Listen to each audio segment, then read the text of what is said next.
just wanted to be a big part of this. Awesome. Thank you. Maura?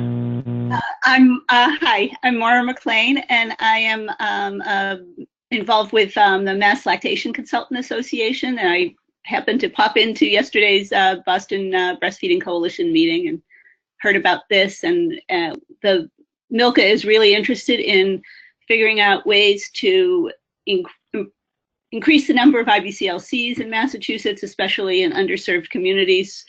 So we're a newly revitalized organization, but looking to find ways to help that happen and mentor breastfeeding support folks along the way.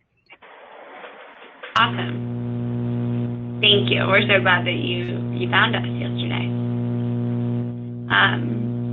And Vivian? Minazuchi. I am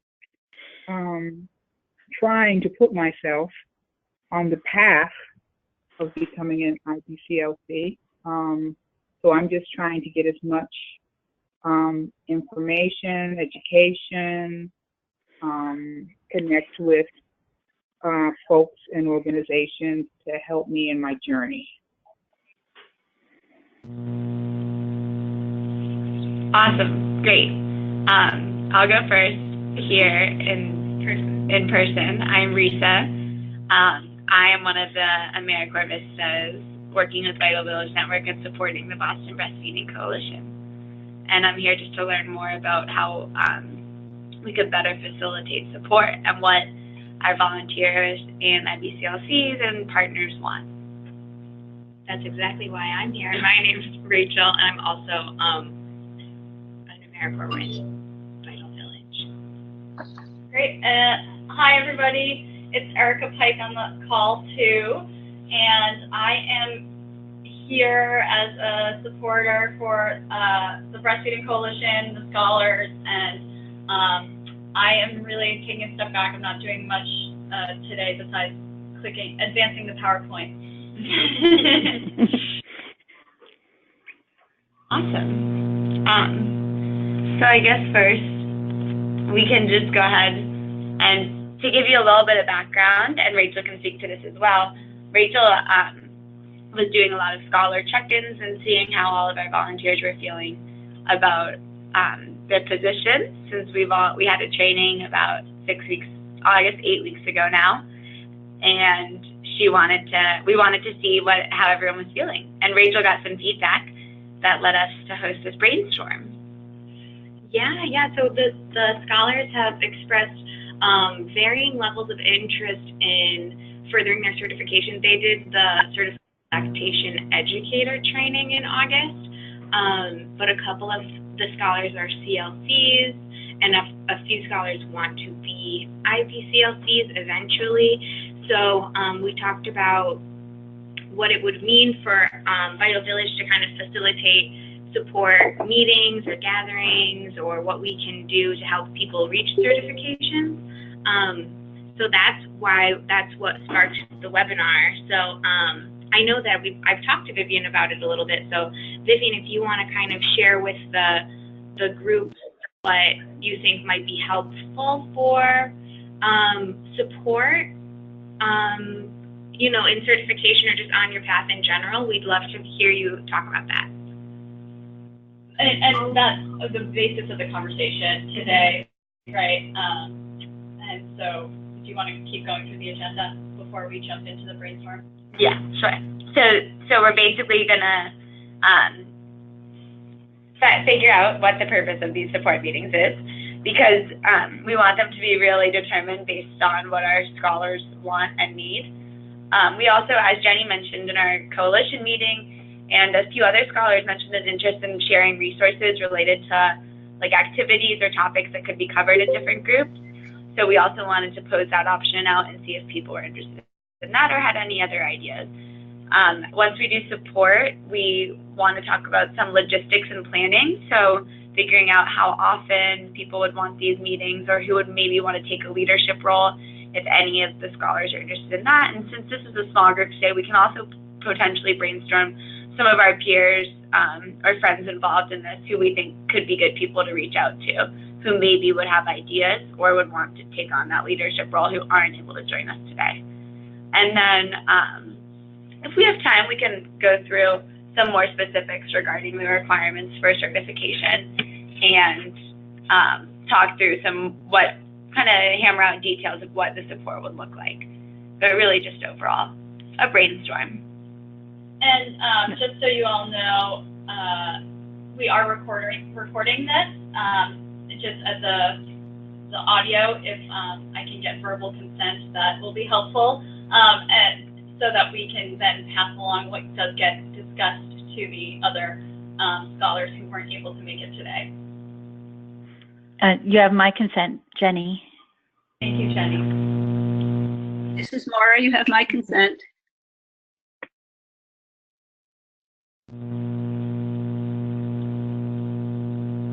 Vivian, is it okay if we record today? We have consent as well. Thank you. Awesome. Moving right along. Hello. Hello. Hi. Oh, you can. Do you have someone new on the line? Or was that just a hello? This is Dolores. Oh, hi, Dolores. How are you? Welcome. Hey, Dolores. Thank you. Hello. Hi, Dolores. We just finished introduction, so do you want to just say your name and what you're interested in obtaining from today's discussion? Okay, so introduce myself and give an update, you said? You know, we just had a brief, like a sentence about why we joined the discussion today. Oh, okay. Well, this is Dolores. I do the volunteering at the Children's Museum, and I'm joining so that I can get going with this education and complete all the steps I need to complete, and I need all the support that I can get. Awesome. Thank you. We're so glad to have you. So we're just, you guys, as the scholars, would want to see from these meetings.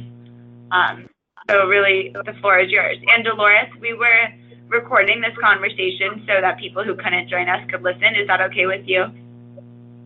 That's no problem. Awesome. So yeah, if you guys want to dive right in, Rachel had previously just asked Vivian if she wanted to share some of her thoughts related to the support that she could use. Yeah.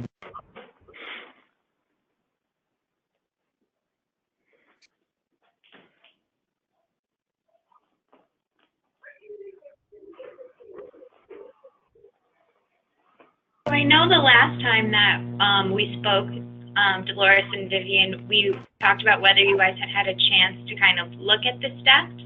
And I didn't know if that was something that you had been able to do and that maybe sparked an idea of where we could be supportive and what any type of meetings that we could host might look like. I actually did look at the steps. I was speaking to Giovanni, and you know, just getting most of the reading done, that would be a challenge for me. You know, just getting all the knowledge in, you know, to take the exam. Definitely. Yeah, and we were just, we had just connected with Maura yesterday, and she let us know that there is a resource for a lending library that they have with some of the books that we're going to check and see which ones would line up with requirements, and I'm sure that there's several that would. So that's on our list of things to do, to check with what books that they have, and then you all would be able to check those out.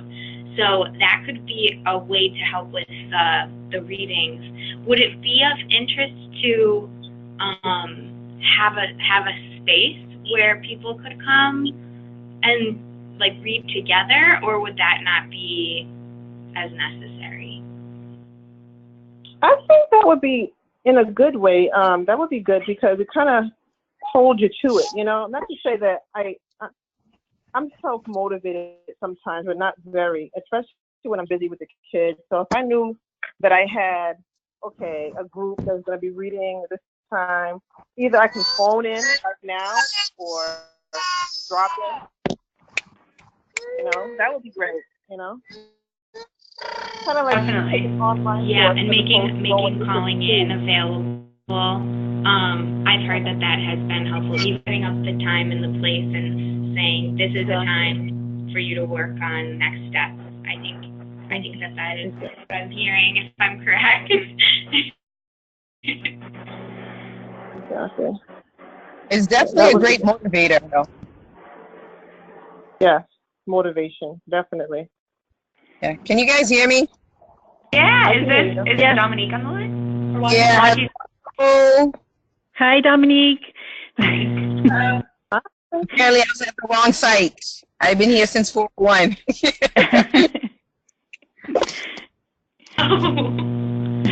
Can you hear us? Loud and clear. Just listening. Oh, we're so glad you could join us, Dominique. Do you want to introduce yourself really quick to everyone on the line? Good evening, everyone. My name is Dominique Bellegarde. Anything else I need to say? No, What brings you to joining the webinar call today?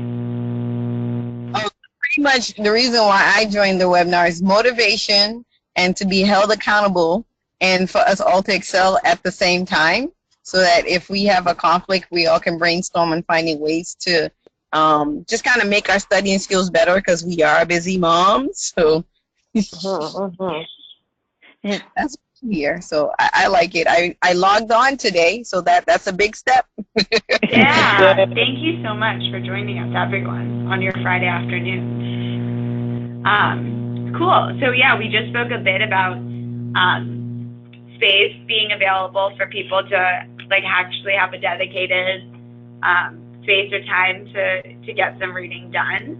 And we've spoken with Maura, who's on the line, who can connect us with the lending library that can hopefully get rid of some barriers related to accessing the books, because these are, that can be kind of overwhelming when you see the list, and it could be a potential challenge. So that would be awesome if we could get a lending library type thing going on for the scholars. Would you guys? Would you want any more structure for related to the reading? Would you want to be have a place to have a schedule? At the next meeting, we will have all read X and we can talk about it, or less structure than that? That's not bad. I think that's a good idea. Push you to read it. Yeah. Like a book club. Hello? Hello, everybody? Hello. Hi, is this Sarah? Hi, it's Westy Shauna. Hi. Hey, Wati. Hi. Welcome. Thank you. Oh, I'm so glad that you guys reminded me, because I'm at karate just sitting here. Literally, I'm reading the book. I'm breastfeeding book for once. Karate.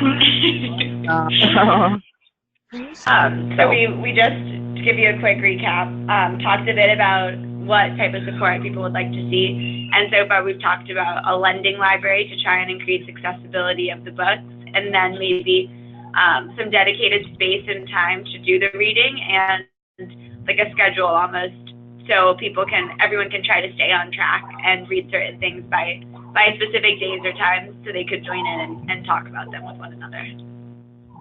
A study plan type of thing. That sounds good. When we talk about support, are we talking about... Hello? Did I lose you guys? No, we're still here. No. Oh, okay. I heard a weird noise.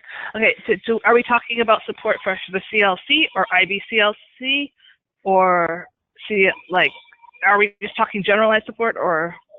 Very generalized. Basically, that's what this meeting is about. We want to be able to support you all in whatever way that you need, and that could range from anything. It could be IBCLC or CLE or no certification, just giving you space to get some ideas for how to what to do in your support group.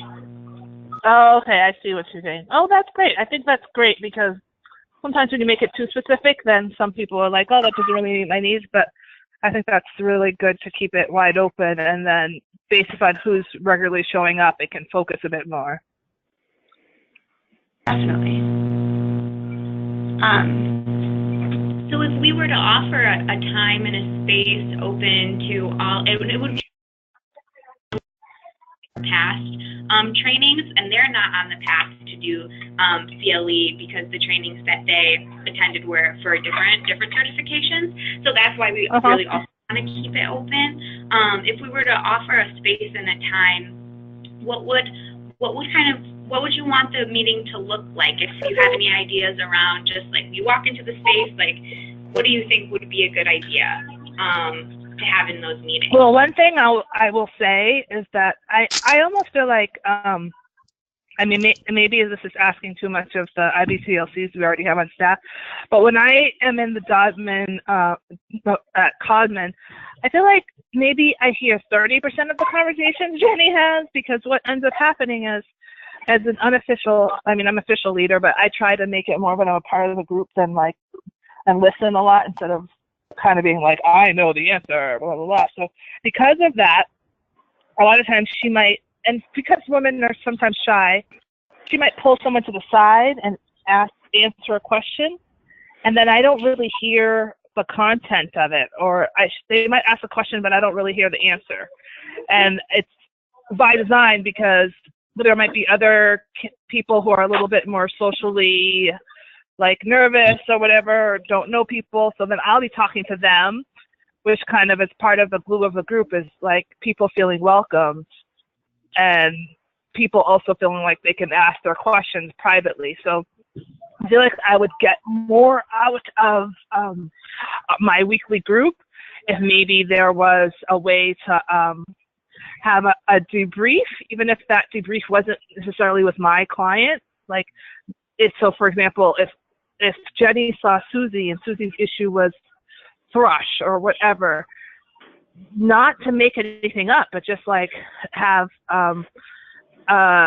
either 15 minutes, like where we review what were the issues that what are the issues that are coming up in groups for women, and what were some of the solutions, because I just feel like that is the most hands-on and natural way to learn, is from real life situations, but I don't always feel like I'm getting that. So I don't know if that means if they already take notes, if that is like if there's a way to do it that maintains HIPAA and privacy for the moms. I mean, they're already coming to a group in a public, like a group setting, but I've thought about that many times, because I just feel like I've benefited from learning when I can hear.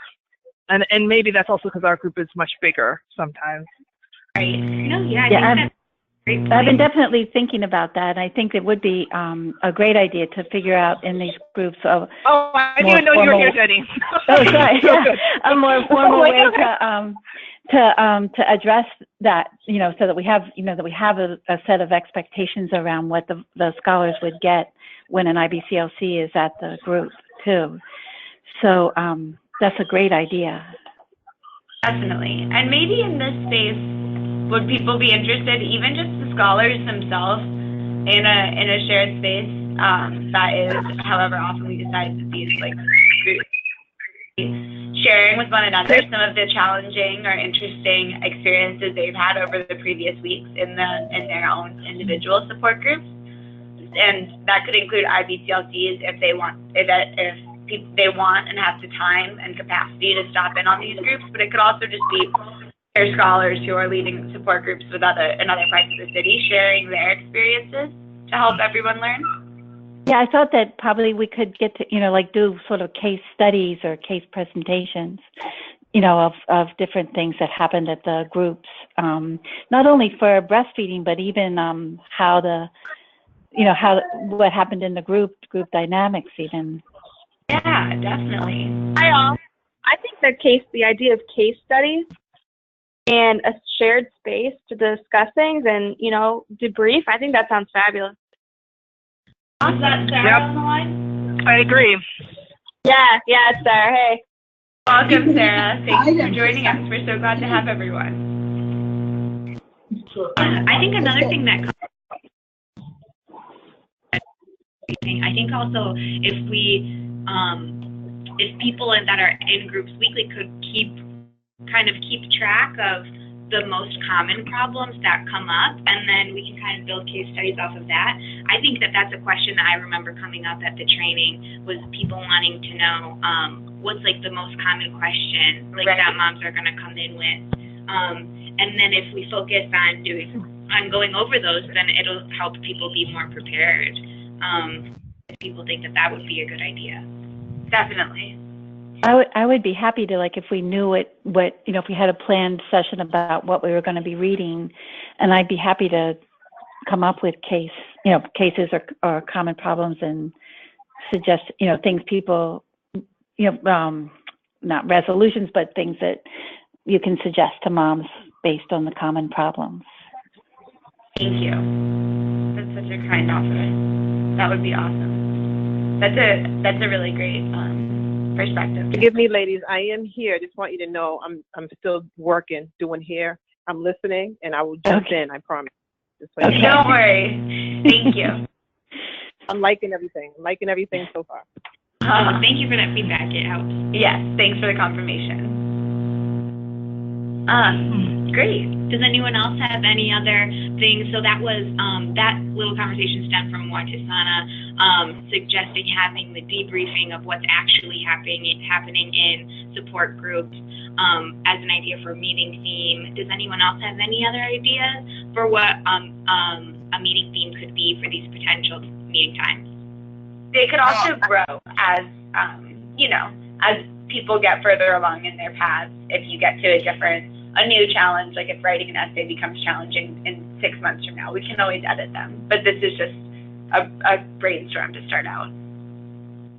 So would being at a library be another great suggestion, knowing the hours and renting a room there? Not even renting, just getting there early and asking to borrow a room, and we all gather in a room like that? I think that sounds... Yeah, I love that because it creates the environment of we're studying. Right.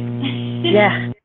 And I think it'd be good for the libraries in the in the areas that we're serving to be aware of us, so reserving a room under our name would be great. But when it's Boston Public Libraries, I think that any spaces that you reserve still have to be open to the public, I think. Oh, yeah, I think you're right, Vivian. Yep. It has to be open to the public. It can't be a private. No, it can't be. I don't believe it can be closed. It has to be at least, open. So, I mean, yeah, I believe.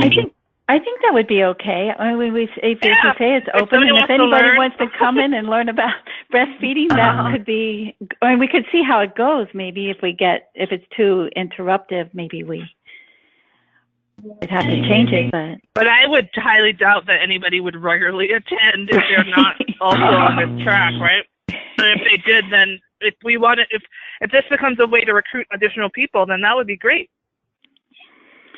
Like if you could spread the word, there's a group. If you're interested as a woman of color in this state in becoming an IBCLC, there's an ongoing group meeting. I mean, that could be a really great way to attract resources and support if we became long-standing, in the same way that we have set up baby cafes to support moms. If we created a model and could track how many IBCLCs or CLCs came out of this group, then that maybe that would become a model for supporting people to get through it.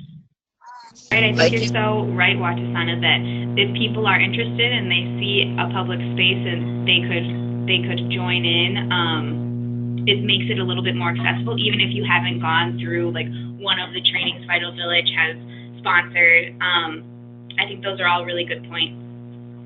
And it might even be an inroad for some of our moms, right? Because some of them are really in the beginning journeys. If you're in your first 2 weeks of breastfeeding, all you have is a ton of questions. But by the time a mom has been breastfeeding for 2 years, you typically know much more than the average person in your community. So saying to those moms, and a lot of moms are also thinking about changing careers at this time, figuring out, how do I care for my family and take care of them? with this huge change of a new child or additional children. So it might be, you know, whether it's career or exploration or just a sense of feeling like a part of something bigger. It could be useful for them too in that way. And also, the WIC has what, peer something that, you know, just might not be aware necessarily of what we're trying to do or what's available or what we're trying to develop. And, you know, so making it open might attract some of those who not exactly looked at this as a career, but, you know, might now. So this is so for people that are on the path to furthering their career in lactation support. So what are more ways that we can support that path, you think? Well, one thing that we had talked about in Milka was offering a sort of a one-time session on, you know, figuring out the pathways, and because particularly for, you know, the IBCLC pathways can be kind of confusing if you look just at their website. So, you know, having an opportunity to find out how people, you know, in real life found those components that they need to be able to sit for the exam. We have a recorded webinar. Actually, Jenny did that. She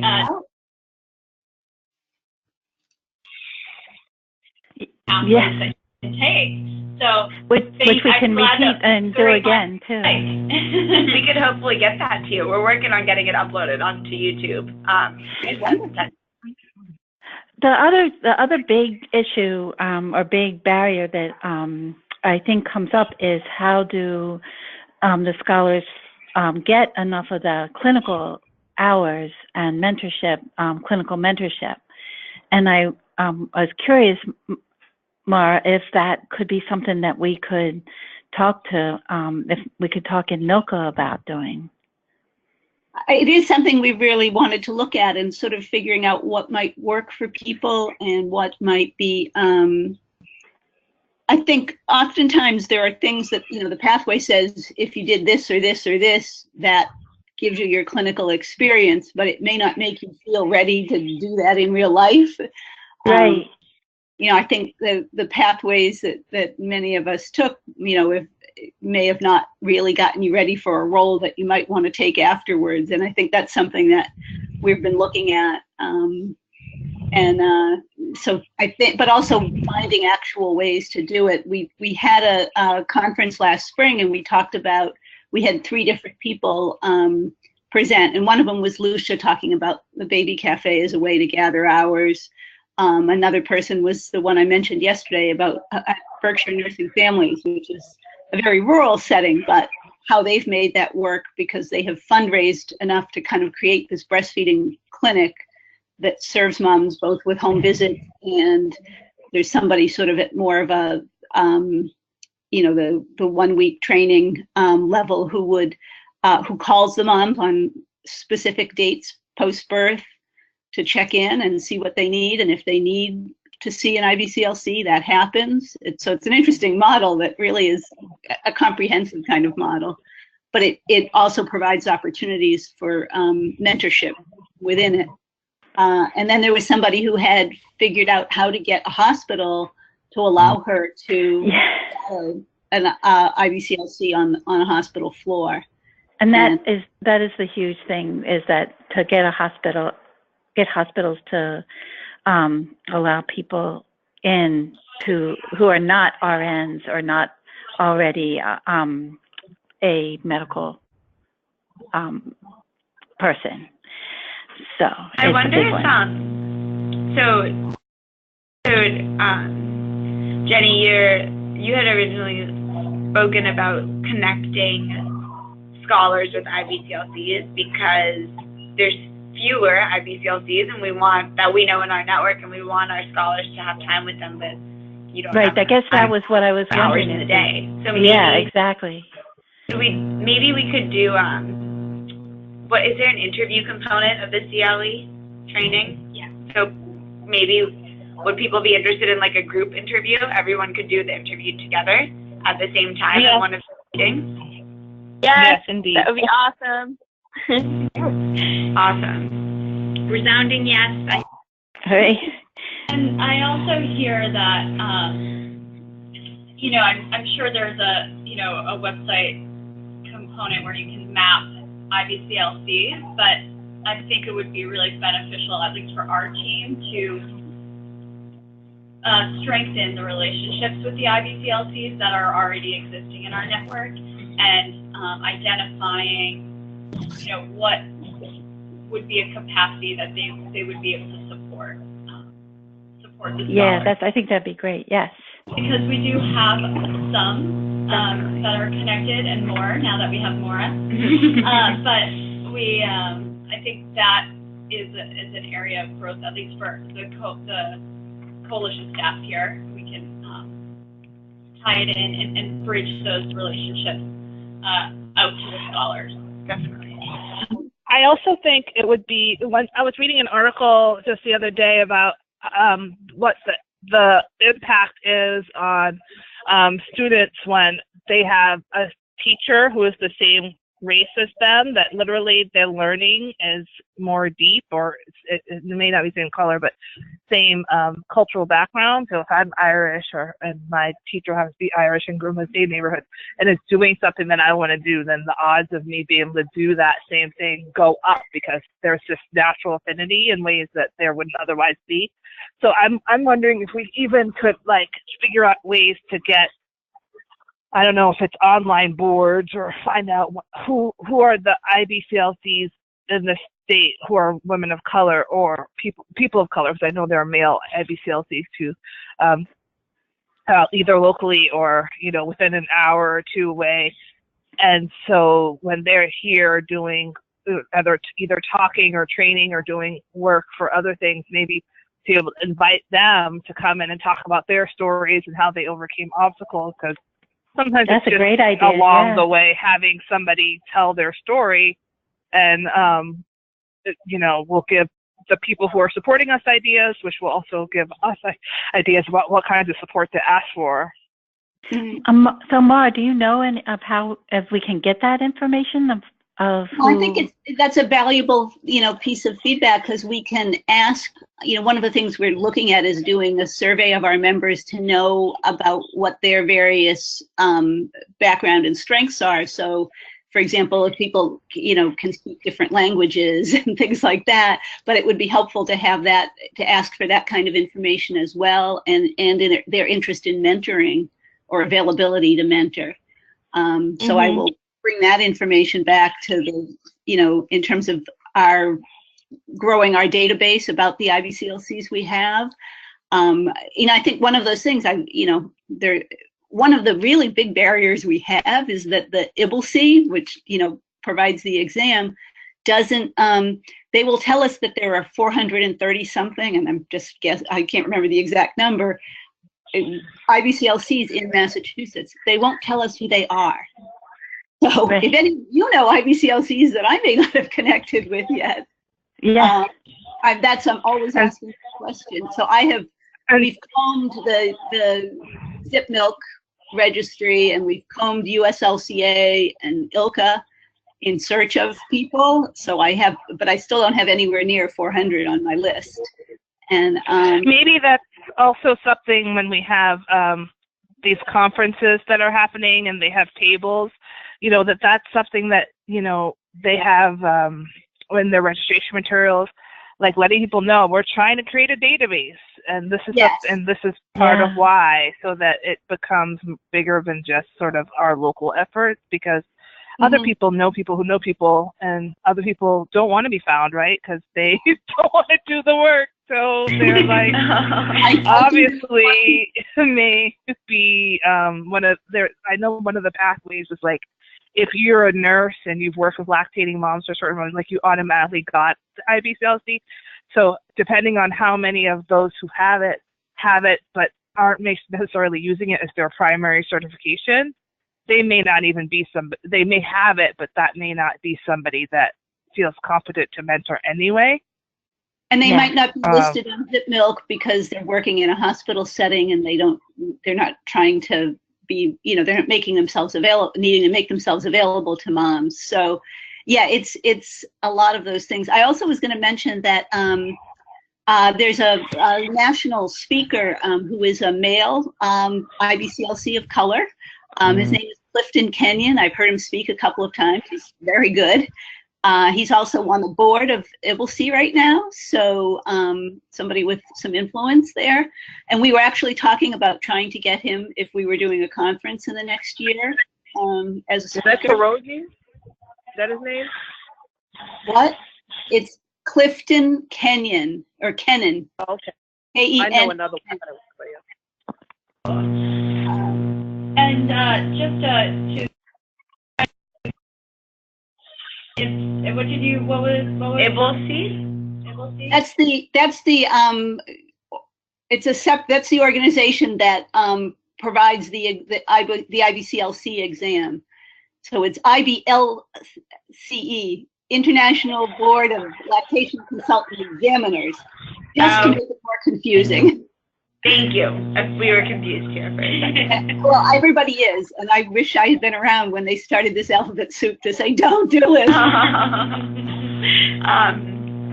Maybe this is an interesting topic also that maybe we could also bring up in future coalition-wide discussions about the problem with being able to identify where IBCLCs are in our state, in our communities. It's an interesting topic. Yeah, well, and I think, and I do know a handful of, just from my own personal experience, of folks who are IBCLCs of color, and they might be people that would be willing to come and meet as well, on a more small scale rather than a big conference. So sometimes it's just that would be awesome. Yeah, even if one of these meetings. IBCLC meet and greet, and have people just share, like someone else had already said, share their experiences around how they became an IBCLC. If we could have like a panel or something like that, I think it would be really helpful. And a great networking opportunity for the scholars and the IBCLCs. I think it would be like really, really beneficial on both ends. Mm-hmm. With a space like the one that we met in yesterday might be a good possibility. Yeah, definitely. So that could be another opportunity for like one of these groups. Yeah, and speaking of, sounds great. I think that's a good. Since it's getting to be closer to 5, I was hoping that we could talk a little bit about logistics of how people were wanting these meetings to look, as far as we talked a little bit about space, and then also how often people think it would want to be in schedules permitting to get together to do this kind of stuff. I think our biggest goal right now would be, I guess the quick question would be, what is our time frame of trying to finish our CLE? And then from there, if it's once a week or once a month or twice a month, that might be good. So working backwards, you're saying? Yeah, working backwards, I think sounds good. So, like, they have to get certified, at least for the CLCs, and they have 24 months? For the CLE, CLE, you have 2 years, right? Yeah. From 2 years from the training is how long the training holds true. So you could complete the certification within 2 years. Now, that's different than obviously what each of your personal goals may be, which also come into play. So what are you guys thinking, starting backwards, like what would your final end date be for getting the CLE? What would that look like?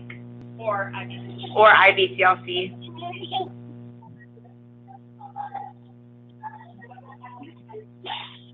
It's totally fine if you don't have an end date in mind yet. That's a big question. And I wonder, I'm thinking, like, if we thought about it just like in the next 6 months, what do we want? What do we want to accomplish? Like, let's not, instead of thinking like the 2 years, but like, what can we do in 6 months, even 3 months? And then think from there, and I think the conversation is kind of leading in this way too, of maybe who on this call could rise to the opportunity to work with Rachel and Risa around designing and helping to outline each of these meetings and saying, okay, so we have at least 4 or 5 ideas for what these next meetings are, what they could look like. If we're going to meet once a month, we already kind of have a structure of what those things could look like. But I'd be willing to help, but I think when I think about helping, I think every other week is probably the most I could do, because I think planning it 1 week and then doing it the next is probably the speed at which I could best get stuff done. But that's not to say that we need to do it that often or that infrequently. But that's just the amount of commitment I could reliably give. I would love to help with the planning, and I could commit to twice a month, once a month, either one. Thank you, both. Awesome. Anyone else interested in being on the planning team? Because of the involvement right now with the legislation that I mentioned yesterday, I can't really commit to something like that, but I could certainly, if you pick a particular Totally understandable. Yeah.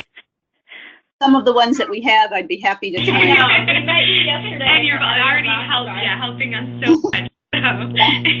Anyway, but like, for example, if you say you want to have a meet and greet, like we talked about, I could certainly help facilitate connecting people to attend that. Yeah, we now will be sure to access.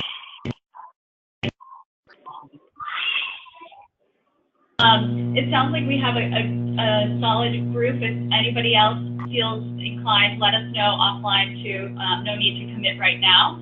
What I'm hearing is twice a month, so every other week, or the conversation among the planning committee could also be once a month too.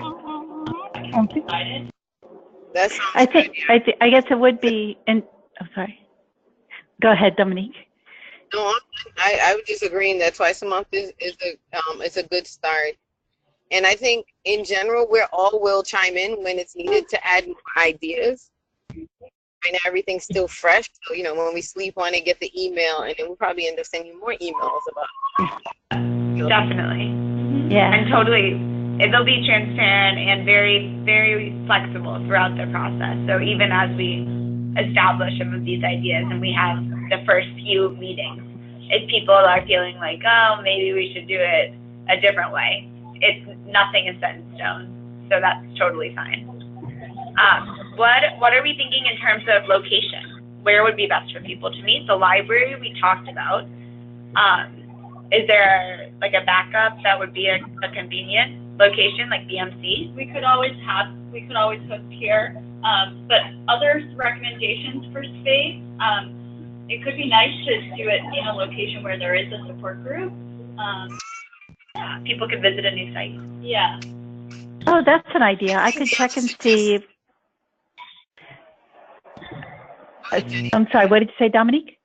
Go ahead. Say what you're saying. I was just going to say I could see if we could do it at Codman at the Baby Cafe space. It's a great space, and I could talk to them about getting internet access, etc.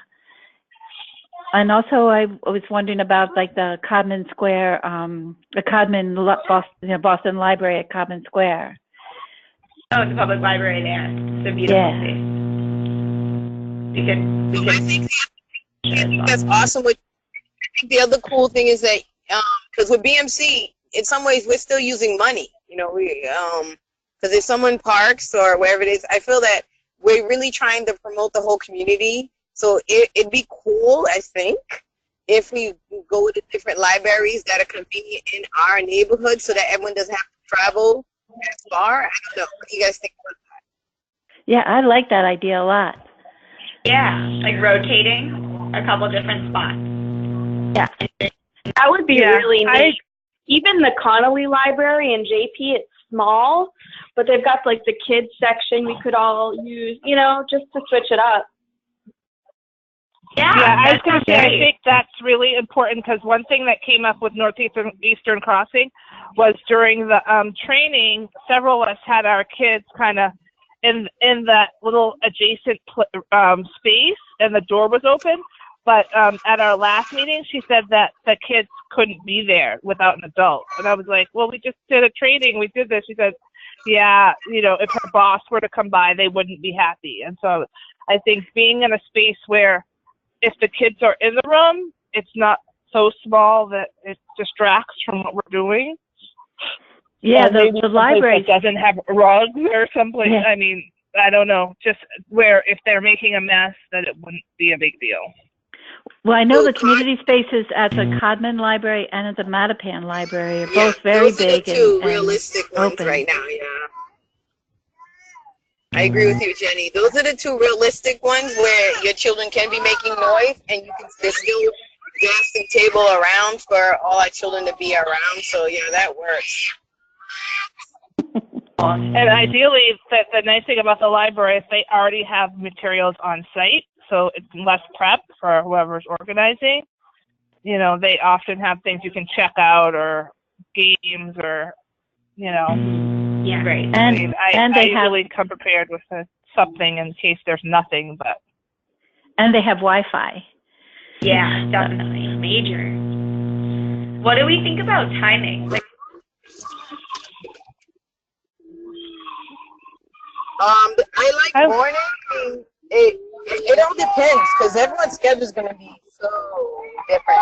And of course the availability of the library. That's true, definitely. Mornings are good for me, but sorry. I'm sorry. One Wednesday morning, do other people feel like mornings work, or is there a better way to understand when timing, when other folks would be able to join, not just on the call? Maybe we would have to do a poll of sorts. Yeah, that's something that we could send out for timing if people think that it would be a better idea to agree on a poll and then pick like more popular times. Right, I agree with that because I think that I think Marissa pointed it out as well that, you know, we don't want it to be, you know, one of the barriers is money to doing this, and if people need to work, we don't want it to be something where it's only for people who happen to be at home. Right. I know that creates a crunch in the evening, and maybe it alternates. You know, maybe we do 1 month, if we get 2 popular times, we do 1 month in the morning, 1 month in the evening. So, if there's 2 meetings in a month, one of those meetings is in the evening and one is in the morning, and that allows for different kinds of people to benefit. That's a really good idea. We could send out some polling and try and get feedback from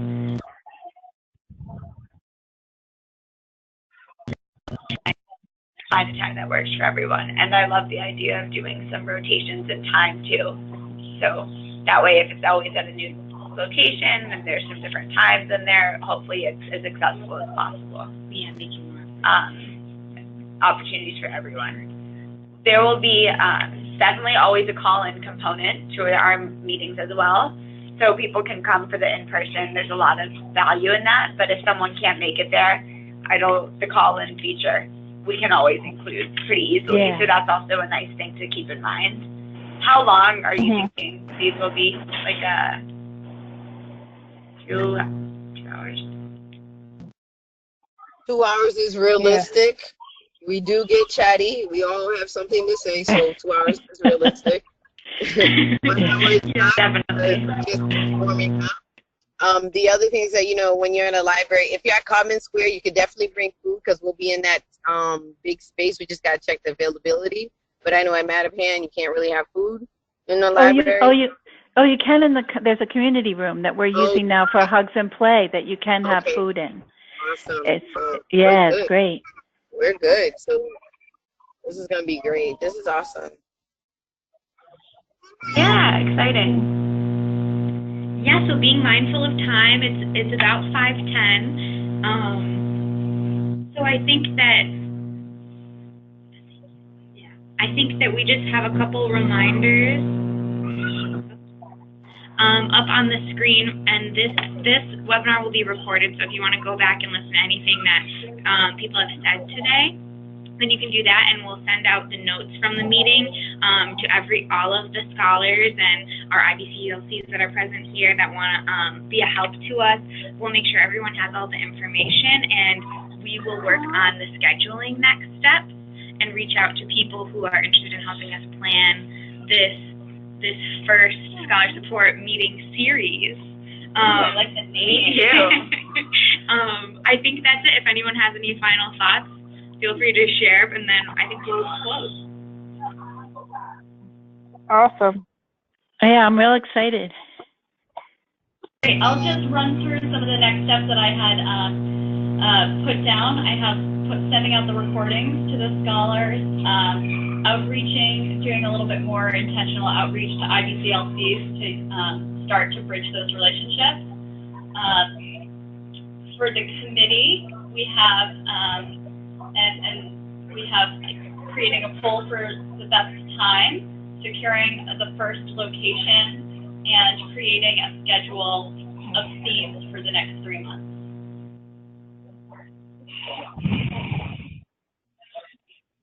Awesome. Great. Well, we hope to see you at our Network Connection meeting next Tuesday. Sorry, not next, the following. The following Monday. The following Monday.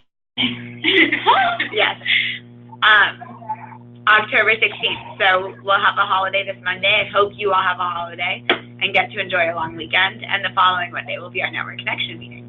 And just to keep in mind, our next Breastfeeding Coalition meeting is in November 16th, if you want to mark your calendars. But we will be seeing each other plenty before then.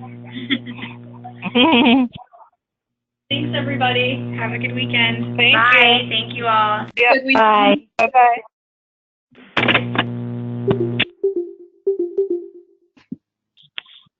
Fishy? My fishy, boca fishy? You gonna sleep, Mocha Sugar? Are you gonna sleep, my sweet sweet?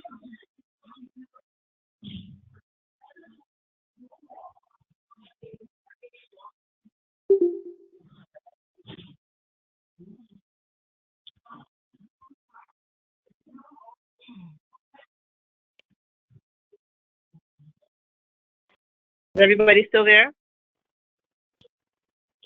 Oh, I think I may not hang up. I'm done. Let me get out of here. Bye.